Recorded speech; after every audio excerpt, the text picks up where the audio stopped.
श्री राम जय राम जय जय राम। श्री राम जय राम जय जय राम। श्री राम जय राम जय जय राम। श्री राम जय राम जय जय राम।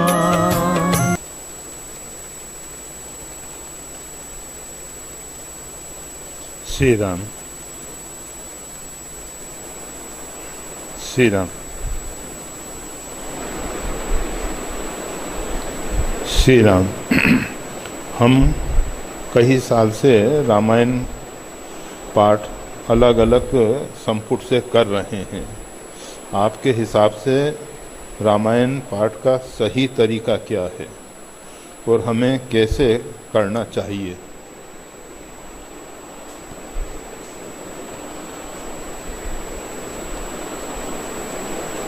रामचरितमानस के पाठ की विधि गीता प्रेस ने जो रामायण प्रकाशित की हैं उसके प्रारंभ में संक्षिप्त रूप में दी गई है। अगर वो कर लेते हैं तो भी पर्याप्त है, और अगर रामचरित का मानस के हिसाब से एक राम यंत्र आश्रम से प्रकाशित हुआ है, उसमें भी सभी देवताओं का, मतलब भगवान श्री राम के साथ जुड़े हुए परिकर विशेष का, और रामचरितमानस के जो ऋषि इत्यादि हैं उनका पूजन हो जाता है। हम सबको सबसे पहले उनके प्रति अहोभाव व्यक्त करना है, जिन महापुरुषों की कृपा करना से हम सब तक ये पवित्र आर्ष ग्रंथ पहुंचा है। रामचरितमानस के विषय में आज भी बहुत सी आलोचनाएं होती हैं। कहीं कहीं इसके प्रति लोग अभद्र व्यवहार करते हुए भी दिखाई दिए, परंतु रामचरितमानस श्रीमद् गोस्वामी तुलसीदास जी के समय से जितना इसके विषय में लोगों ने आलोचना की, जितना इसके विषय में विवाद किया, उत्तरोत्तर इसकी लोकप्रियता उतनी ही बढ़ती गई और बढ़ती जा रही है। इसके विषय में हम हमेशा एक उल्लेख करते आ रहे हैं। मिस्टर कारपेंटर, उन्होंने रामचरितमानस पर एक शोध ग्रंथ लिखा, और वो शोध ग्रंथ ऑक्सफोर्ड लाइब्रेरी लंदन में सुरक्षित है। उसकी जेरोक्स कॉपी आश्रम ग्वार आश्रम में है। उसमें वो कहते हैं, मिस्टर कारपेंटर कहते हैं, दुनिया में सबसे अधिक पढ़ा जाने वाला ग्रंथ बाइबिल है।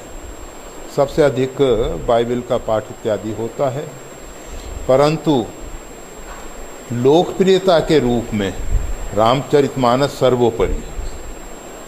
इतना लोकप्रिय क्यों हुआ? दूसरे ग्रंथों को ये श्रेय क्यों नहीं मिल पाया? रामायण शतकोटि अपारा,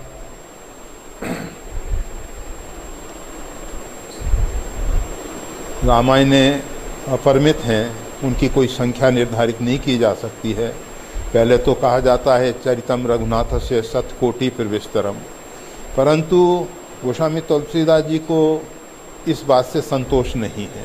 वो कहते हैं रामायण शतकोटि, इसके उपरांत अपारा, अपरिमित हैं वो, उसकी कोई सीमा नहीं है कि इतनी ही रामायणें हैं। तो रामचरितमानस जो है उनमें इतना अधिक लोकप्रिय क्यों? जैसे आर्ष ग्रंथों में वाल्मीकि रामायण भी है, और वाल्मीकि रामायण के विषय में भी शम ब्रह्मा जी की संस्तुति है कि इसका एक एक अक्षर सत्य है, कल्याणकारी है। और रामचरितमानस के ऊपर भगवान शंकर ने सत्यम शिवम सुंदरम लिखकर हस्ताक्षर किए, और उस समय के विद्वान मधुसूदन सरस्वती इत्यादि ने भी अपने अपने भाव इस ग्रंथ के विषय में कहे। तो रामचरितमानस की लोकप्रियता का जो मूल कारण है, लोगों को यही लौकिक और पारलौकिक कल्याण की भावना होती है। जो भी हिंदू संस्कृति से जुड़े हुए लोग हैं, हिंदू सनातन धर्म को जो जानने वाले लोग हैं, उन सब के अंदर एक ही अपेक्षा होती है कि जिस समाज में हम रह रहे हैं, जिस राष्ट्र में हम रह रहे हैं, जिस काल में हम रह रहे हैं, इसमें भी हमारा अभ्युदय हो और आगे के लिए भविष्य जो हमारा, हम किसी भी लोकांतर में जाएं अथवा किसी भिन्न भिन्न शरीरों को धारण करें तो वहाँ भी हमारा कल्याण हो। और रामचरितमानस एक ऐसा ग्रंथ है, अगर कोई इसका सही ढंग से, प्रश्न यही है सही ढंग, और हम पुनः कह रहे हैं सही ढंग से अगर इसका स्वाध्याय करता है। पाठ करना एक बात है, हम अनेकों बार इसका पाठ करते चले आ रहे हैं, करते आते हैं। आपने लिखा है कि अनेक संपुट लगा के, संपुट जब हम लगाते हैं तो उसके पीछे हमारे अंदर का एक भाव जागृत होता है कि इस अपेक्षा को रख के हमने ये पाठ किया है। पाठ में कोई भी अपेक्षा नहीं रखनी चाहिए। जे गावही ये चरित संहारे तेहि ताल चतुर रखवारे, इसको संभाल के गाना चाहिए। वैसे श्री रामभद्राचार्य जी ने इसके ऊपर काफ़ी कुछ वो कृति हमारे पास रखी हुई है।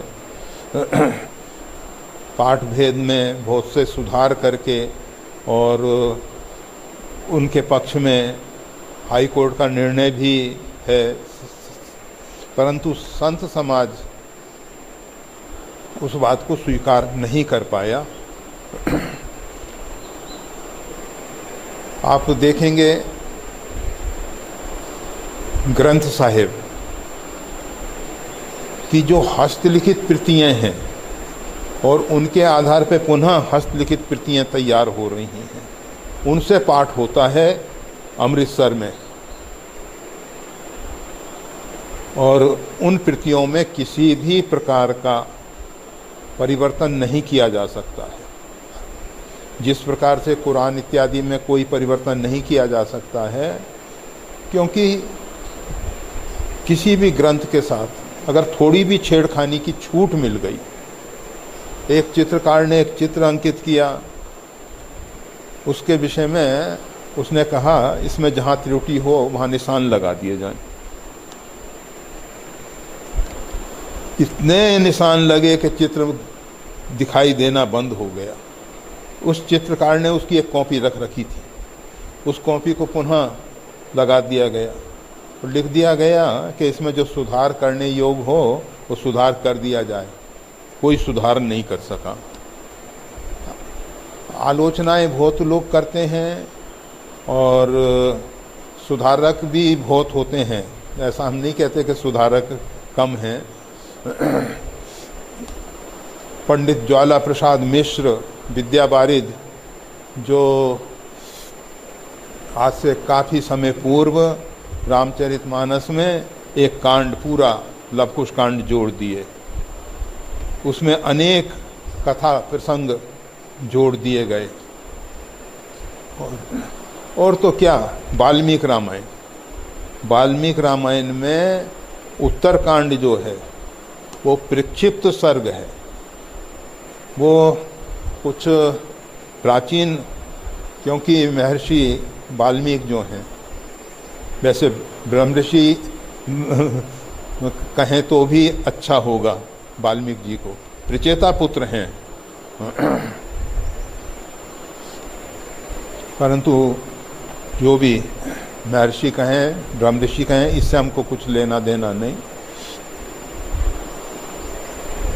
उन्होंने रामायण के युद्ध कांड अर्थात छठा कांड जो है युद्ध कांड है, रामचरितमानस में तो गोस्वामी तुलसीदास जी ने कांड लिखे ही नहीं।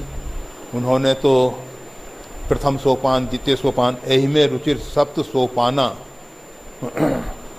ये कांड तो बाद में लोगों ने जोड़ दिए गए। प्रथम सोपान बाल कांड, द्वितीय सोपान अयोध्या कांड, ऐसे जोड़ दिए गए।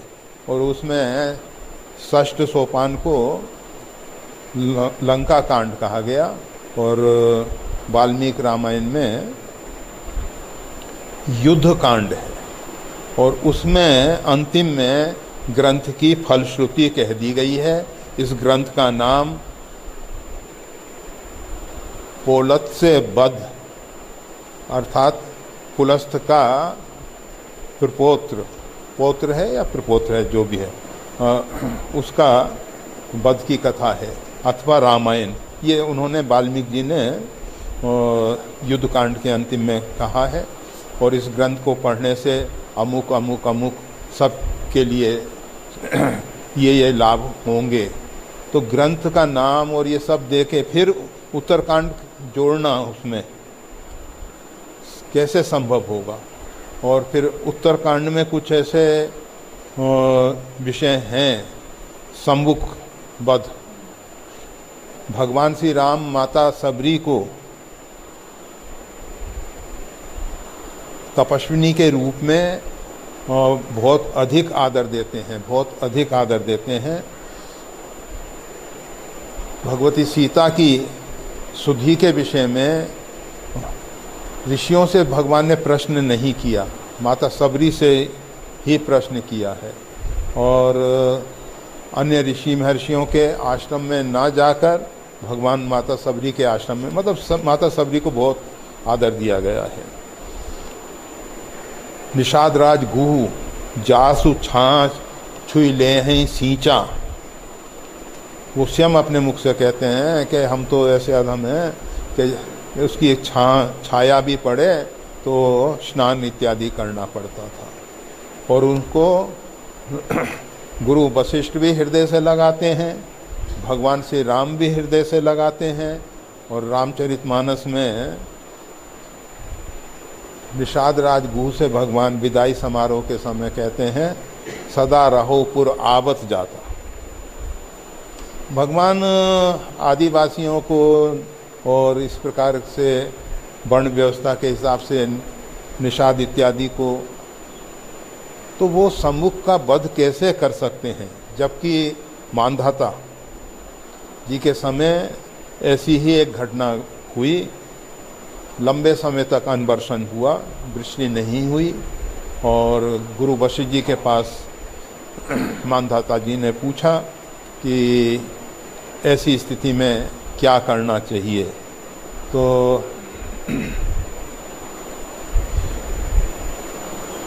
उन्होंने कहा कि इसका कारण ये है कि एक शूद्र जो है इस प्रकार से तपस्या कर रहा है और त्रेता युग था, इस कारण से सतयुग था, मानधाता जी के समय सतयुग था। तो इस समय वो निषिद्ध है और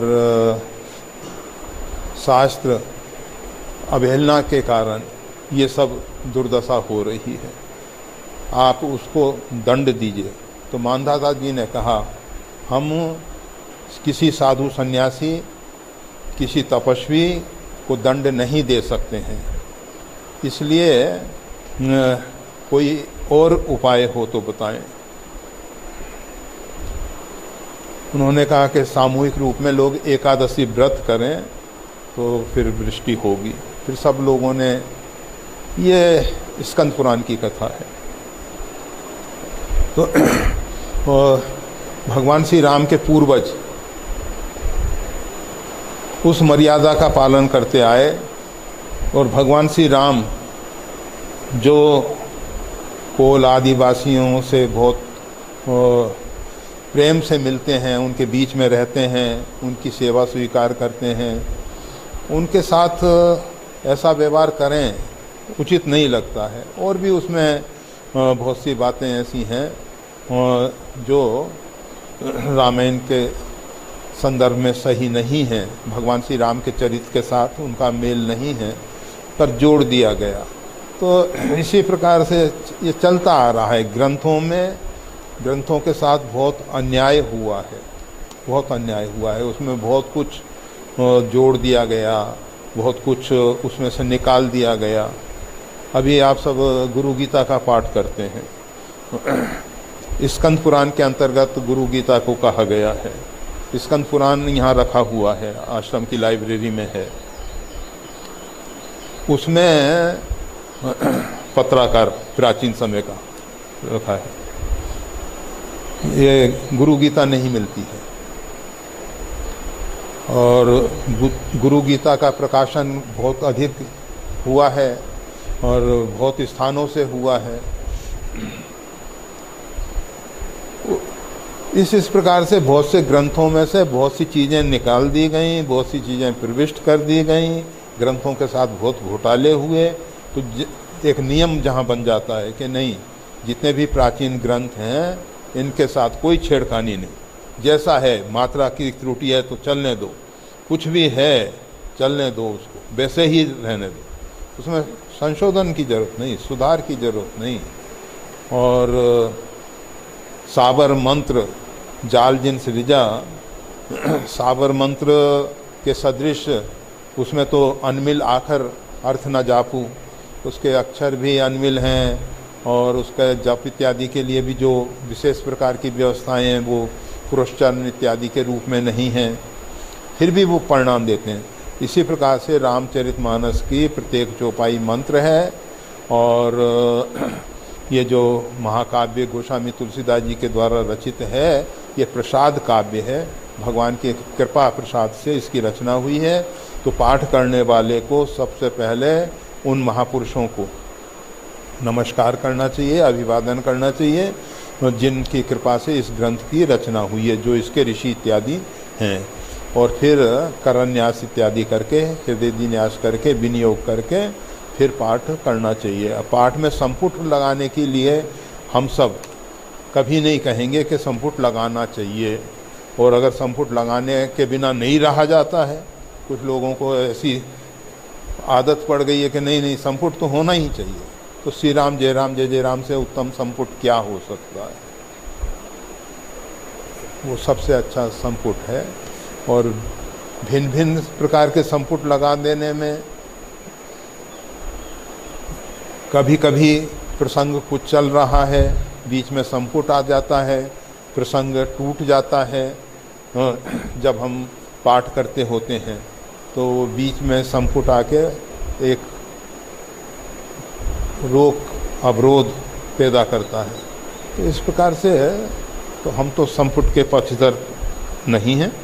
और पाठ का सही तरीका तो यही है, श्रद्धा और प्रेम से भरकर। क्योंकि गोस्वामी तुलसीदास जी ने लिखा है, जे श्रद्धा संबल सहित नई संतन कर साथ, तिनको मानस अगमति। जिनको रघुनाथ जी प्रिय नहीं हैं, जो श्रद्धा रूपी संबल से रहित हैं और संतों का साथ नहीं किया है, तो अगर रामचरितमानस का सही पाठ करना है तो सबसे पहले सात्विक श्रद्धा में भी 3 प्रकार की श्रद्धा होती है। तो उसमें सात्विक श्रद्धा से भरकर रामचरितमानस का पाठ किया जाए। और जो नहाई चह यही सर भाई, सो सत्संग करऊ मन लाई। रामचरितमानस के विषय में मन लगाकर, यह नहीं कि मन हमारा इधर उधर भटक रहा है और हम सत्संग में बैठे हैं, सो सत्संग करो मन लाई। तो सत्संग करें, वही इस रामचरितमानस में, मानस अर्थात मानसरोवर में हम स्नान कर सकते हैं। स्नान इत्यादि करने के लिए हमको सत्संग की जरूरत है। और पाठ करते समय पाठ के साथ ही जुड़े रहें। ये नहीं कि हम व्यवहारिक, सांसारिक अन्य कार्यों का चिंतन भी करते जाएं और पाठ भी चल रहा है। अधिकांश ऐसा होता है कुछ ऐसे भी देखे गए हैं कि रामायण का पाठ कर रहे हैं, पन्ना पलट रहे हैं और माला भी कर लेते हैं और सो भी लेते हैं। बहुआयामी प्रतिभा है उनके पास, एक साथ अनेक कार्य करने की योग्यता है उनको। तो नहीं, पाठ के समय केवल पाठ किया जाए और मन उसी के साथ जुड़ा रहे। मन अगर इधर उधर भटक रहा है तो पाठ करने का जो सही लाभ मिलना चाहिए वो नहीं मिल पाएगा। तो श्रद्धा से भर के पाठ किया जाए, प्रेम से भर के पाठ किया जाए तो वो पाठ कल्याणकारी होगा। अगर हमारे अंदर श्रद्धा नहीं है, केवल हम औपचारिकता के रूप में पाठ कर रहे हैं कि इतना पाठ कर लिया हमने, इतनी रामायणों का पाठ कर लिया, इतनी बार रामायण का पाठ कर लिया, हम प्रत्येक दिन एक रामायण कर सकते हैं, करते हैं, की है, 2 दिन में रामायण की है, 3 दिन में रामायण की है, 9 दिन में रामायण की है, आदि आदि। तो इस प्रकार कीर्तिमान बनाने की अपेक्षा अच्छा ये होगा कि पाठ भले ही कम हो परंतु उसके साथ हमारा मन लगा रहे। और अगर कहीं नहीं समझ में आता है तो थोड़ा बहुत अर्थ जो साधारण टीकाओं में लिखा हुआ है उसको देख के, ये नहीं कि पाठ करते चले जा रहे हैं, अर्थ का बोध ही नहीं है। एक स्थिति ऐसी आ जाती है कि रामचरितमानस का लगभग अर्थ आसानी से समझ में आने लगता है, साधारण अर्थ, तो फिर कोई ज़रूरी नहीं है, परंतु प्रारंभ में अर्थ पे भी ख्याल करना चाहिए।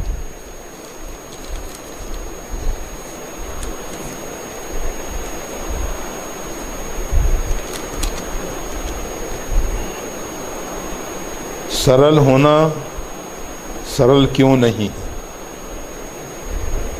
सरल होना सरल क्यों नहीं है?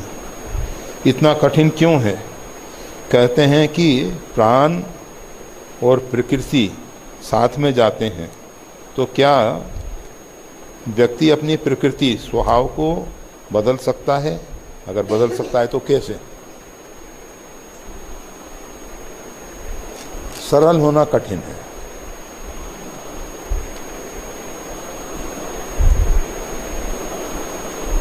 जब तक व्यक्ति के अंदर संतत्व नहीं प्रकट होता, क्योंकि संत सरल चित्त, संतों का सरल चित्त होता है। हमारे अंदर संतत्व, साधुता, वैसे दोनों में अंतर है, साधुता में और संतत्व में, ये प्रकट होना चाहिए, ये प्रकट होना चाहिए। और जब साधु बनना बहुत कठिन है, संत बनना बहुत कठिन है, सरल होना बहुत कठिन है, परंतु असंभव नहीं है। वेश बनाना तो बहुत सरल है, और वेश के प्रताप से, वेश प्रताप पूज्य ही थे। भगवान का वेश ऐसा है जो वंदनीय है, पूजनीय है, परंतु जब तक हमारे अंदर साधुता नहीं आती, भगवान श्री राम विभीषण जैसे साधारण रूप में देखा जाए करत राज लंका, लंका में राजकार्य संभालते थे, अपने भक्ति भाव में लगे रहते थे और गृहस्थ आश्रम की मर्यादा के अनुसार उनकी बच्चियाँ इत्यादि भी जो भगवती सीता जी के पास जाती थी, तो ऐसा प्राचीन आर्ष ग्रंथों में उल्लेख है। तो सब ठीक है, उनका परिवार अच्छा है। गोस्वामी तुलसीदास जी ने रामचरितमानस में भगवान श्री राम के मुखारबिंद से स्पष्ट करवाया, तुम सारी के संत प्रिय मोरे, धरऊं देह नहीं आनी हो।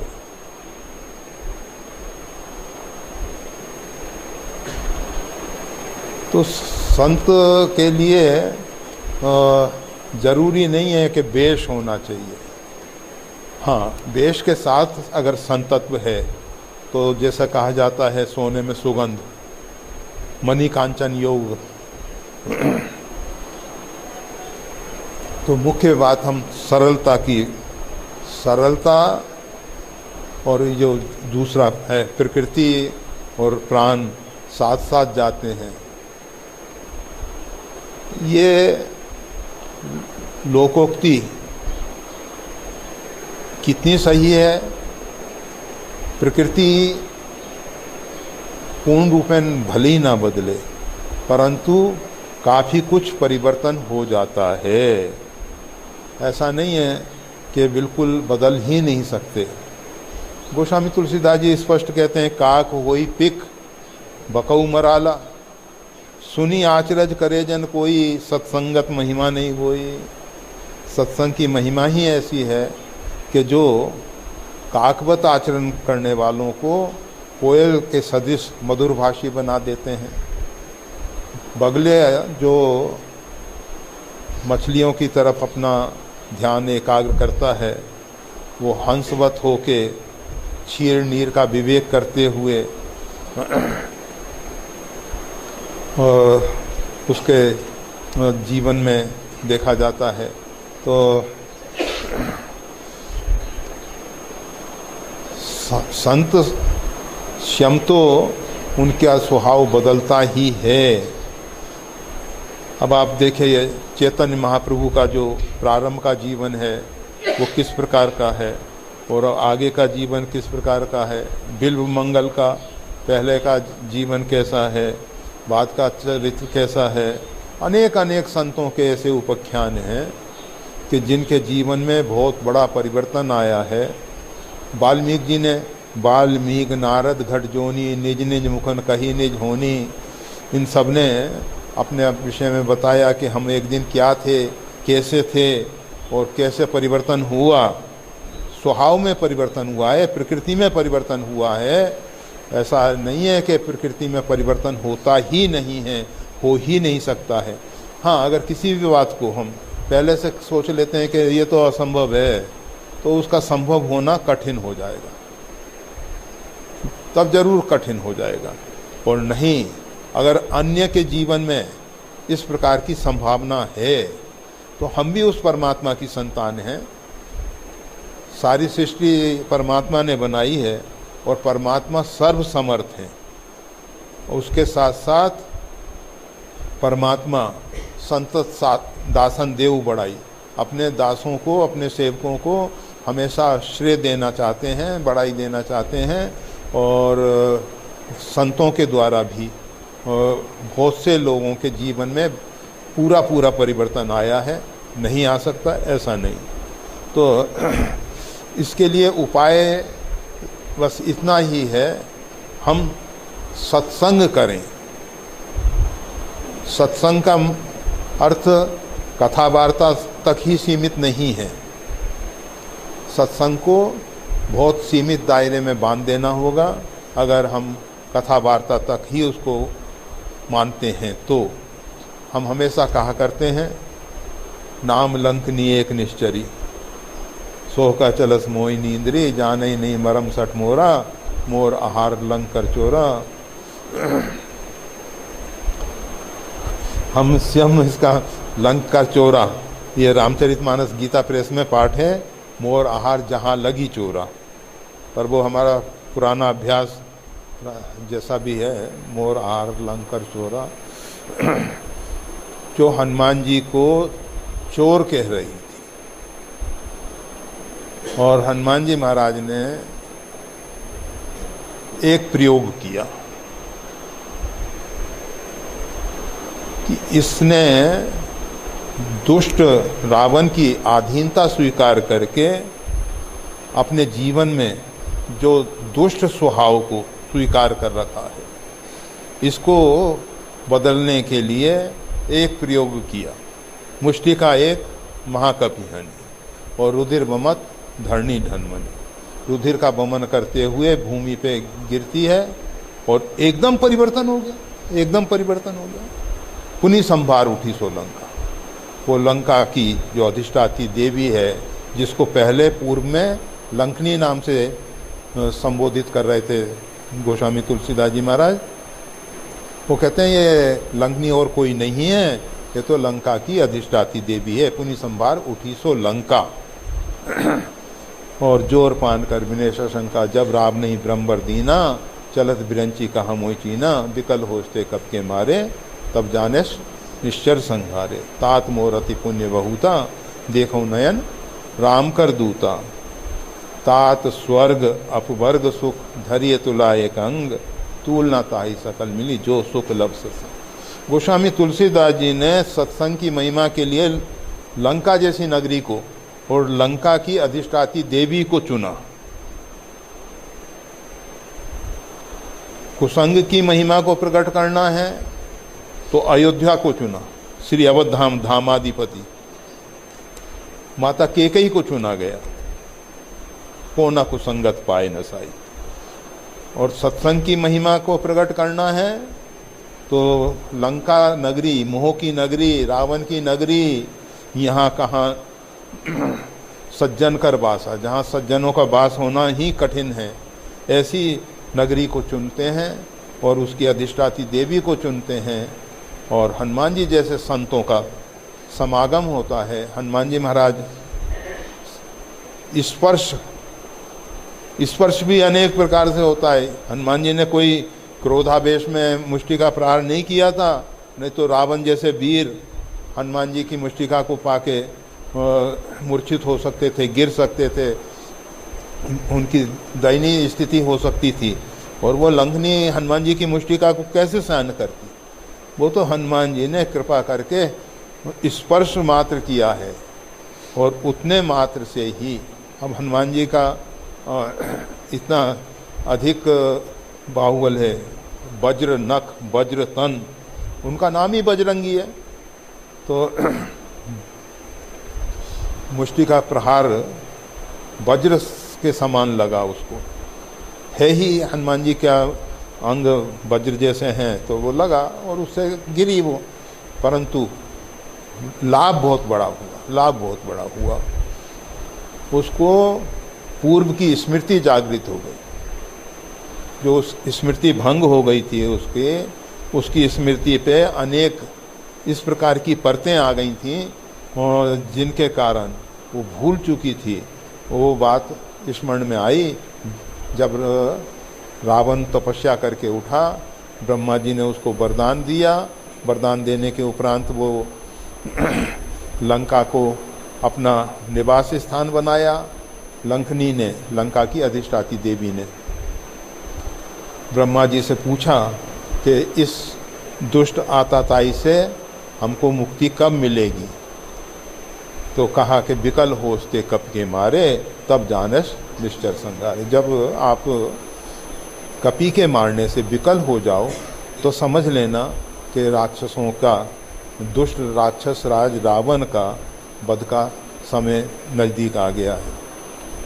तो वो स्मृति जागृत हो गई और उसके साथ साथ उसको स्पष्ट दिखाई दिया, जो हनुमान जी को कह रही है मोर आहार लंकर चोरा। 60 हनुमान जी को जो 60 शब्द से संबोधित कर रही थी, वही हनुमान जी को संत के रूप में देखने लग गई। संत के रूप में उसकी दृष्टि बदल गई, उसकी विचारधारा बदल गई। उसको हनुमान जी का संतत्व जो है वो दिखाई देने लगा। और सत्संग की महिमा को प्रकट करते हुए उसने जो कहा है, स्वर्ग और अपवर्ग का सुख, सत्संग का सुख, दोनों में सत्संग का सुख का पलड़ा भारी है। तो इस प्रकार से सत्संग का अर्थ केवल कथा वार्ता तक सीमित नहीं है। भगवान सत्स्वरूप हैं, भगवान का नाम सत्स्वरूप है, भगवान का चरित्र सत्स्वरूप है, भगवान के साथ जुड़े हुए जितने भी महापुरुष हैं वो सब सत्स्वरूप हैं। और उन सब का संग, चाहे वो भगवान का नाम हो, भगवान का चरित्र हो, भगवान का धाम हो, अथवा सत महापुरुष हों, संत महापुरुष हों, उन सब का संग जो है सत्संग है। तो सत्संग के द्वारा प्रकृति को बदला जा सकता है, स्वभाव को बदला जा सकता है। ऐसा नहीं है कि सत्संग के द्वारा स्वभाव और प्रकृति नहीं बदलते हैं, बदले हैं। कितने दुष्ट प्रकृति वाले लोग सत्संग की महिमा से परिवर्तित हुए हैं, हम क्यों नहीं हो सकते? अगर नहीं हो पा रहे हैं तो अपने अंदर अनुसंधान करना चाहिए, शोध करनी चाहिए कि हम में ऐसी कौन सी कमी है जिसके कारण महापुरुषों का प्रभाव हमको पूर्ण रूपेण समझ में नहीं आ रहा है। उनकी कृपा, उनकी करुणा को हम क्यों सही ढंग से स्वीकार नहीं कर पा रहे हैं। हम भूल ये करते हैं कि हमेशा सोचते हैं कि नहीं हम तो ठीक हैं, दूसरा गलत है। समस्या यहाँ आती है, हम दूसरों में दोष दृष्टि करने लग जाते हैं, और जब तक हम इस स्थिति में हैं, भगवती माँ सबरी को भगवान श्री राम नवदा भक्ति के विषय में जब बताते हैं, आठव जथा लाभ संतोषा सपने नहीं देखई पर दोषा। बहुत अधिक सोपान पार करने के बाद, भक्ति के 7 सोपान पार करने के बाद उस कक्षा में जीव पहुंचता है, और उसके बाद नवम सरलता जो है नवम सोपान पे प्राप्त होती है। ये इतनी आसानी से नहीं होती है। तो हमारे अंदर जब तक ये दोष दृष्टि है, हम दूसरों को दोषी मान रहे हैं, नहीं, हमको अपने दोष दुर्गुण दिखाई देने लग जाएं और परमात्मा की सामर्थ्य समझ में आए। परमात्मा सर्व सामर्थ्य है, उसी दिन हमारे अंदर परिवर्तन हो जाएगा। परिवर्तन नहीं होने के पीछे मुख्य कारण है हम दूसरों में दोष दृष्टि रखते हैं, दूसरों को मान ले हम तो सही हैं, परंतु वो व्यक्ति जो है ना वो गलत है। कोई हम हमेशा, जैसे स्वभाव होता है, नेत्र हमेशा दूसरों को ही देखता है, अपने आप को देखने के लिए तो दर्पण चाहिए ना। बिना दर्पण के हम अपने इस हाड़ मांस के पुतले को भी नहीं देख सकते हैं। हाड़ मांस के पुतले को देखने के लिए दर्पण, और अपने स्वभाव और प्रकृति को देखने के लिए सत्संग। अपने स्वभाव को देखना है, अपनी प्रकृति को देखना है, तो सत्संग में हमारी प्रकृति और स्वभाव, संत जिसको प्रमाणित कर दें, हरि गुरु संतन सो साचो, वही बात यथार्थ है जो हरि गुरु और संतों की दृष्टि में सही है। अगर ये 3 प्रमाण हमको मिल जाएं, संतों के द्वारा प्रमाणित हो जाएं, गुरुदेव के द्वारा प्रमाणित हो जाएं, और परमात्मा की दृष्टि में हम सही हों, तब ही हम सही हैं। अन्यथा केवल अपने में आप में तो सब सही मानते हैं अपने आप को, किसी को नहीं लगता कि हम भूल करते हैं। और रामचरितमानस में तो यहाँ तक पार्वती जी ने जब भगवान शंकर ने कहा कि भगवान नारायण को नारद जी ने श्राप दे दिया, तो पार्वती जी कहते हैं का अपराध रमापति की ना। अपराध रमापति ने किया होगा, नारद तो अपराध कर ही नहीं सकते क्योंकि उनके गुरु हैं। जिसके साथ हमारा अपना संबंध होता है वो भी निर्दोष है, और हम तो निर्दोष हैं ही। अपराधी होगा तो दूसरा होगा, भले ही वो नारायण क्यों ना। का अपराध रमापति की ना, जिसके कारण नारद जी को श्राप देना पड़ा। नारद से तो भूल होने की संभावना ही नहीं, परंतु मानसकार स्पष्ट कर देते हैं, पुनि नारद कर मोह अपारा। नारद को महान मोह हुआ है, महान मोह हुआ है, उसका ही ये सब विस्तार है। तो सारांश में केवल इतना ही कहना होगा कि स्वभाव प्रकृति बदलते हैं, संत महापुरुषों की कृपा करुणा से बदलते हैं। संत महापुरुष हमको दिखाई नहीं देते, समझ में नहीं आते। सब ही सुलभ, सब दिन, सब देशा। संत महापुरुष सभी लोगों के लिए सभी काल में और सभी देश में उपलब्ध हैं,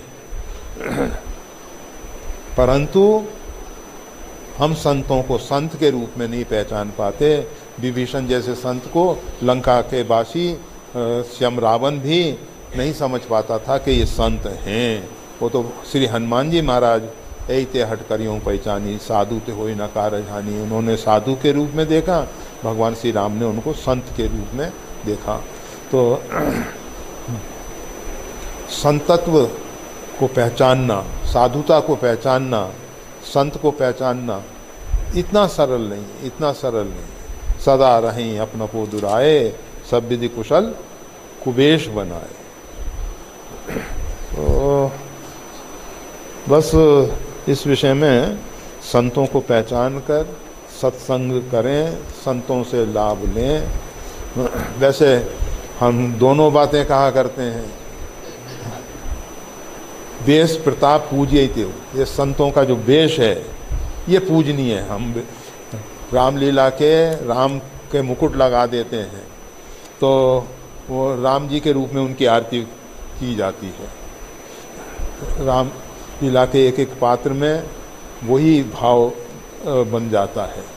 तो अगर हमारा भाव इस वेश को धारण किए हुए संतों के प्रति संत का है तो अनुचित नहीं है। और ये जरूर है कि अगर रावण ने सन्यासी का वेश बना के भगवती सीता जी का हरण किया है तो रावण को उसकी दुष्टता का परिणाम भोगना पड़ा है। साधु वेश बना के जो हम अनुचित कर रहे हैं उसका परिणाम हमको भोगना ही होगा। उसके लिए प्रकृति हमको क्षमा नहीं करेगी, परमात्मा क्षमा नहीं करेंगे। और वेश साधु का होके ऐसा किया इसलिए हम ज़्यादा दंड के भागी होंगे। जय श्री राम। और कल गुरुवार है, यहाँ ऋषिकेश वालों का बाजार बंद रहता है और हम भी कल सत्संग को विश्राम दे रहे हैं। कल नहीं हो पाएगा क्योंकि बहुत कुछ कार्य देखना है। वैसे हम दीर्घ सूत्री हैं। दीर्घ सूत्री उसको कहते हैं कि जो कर लेंगे हो जाएगा, इतनी जल्दी क्या है, उम्र पड़ी है बरसों, एकदम नहीं, जल्दी नहीं कर पाते। और इस कारण से कल या मतलब आज का सत्संग ही पूर्ण विराम है, पूर्ण विराम है। उसमें बहुत से श्रोता भी प्रस्थान कर रहे हैं। ठीक है, जय श्री राम।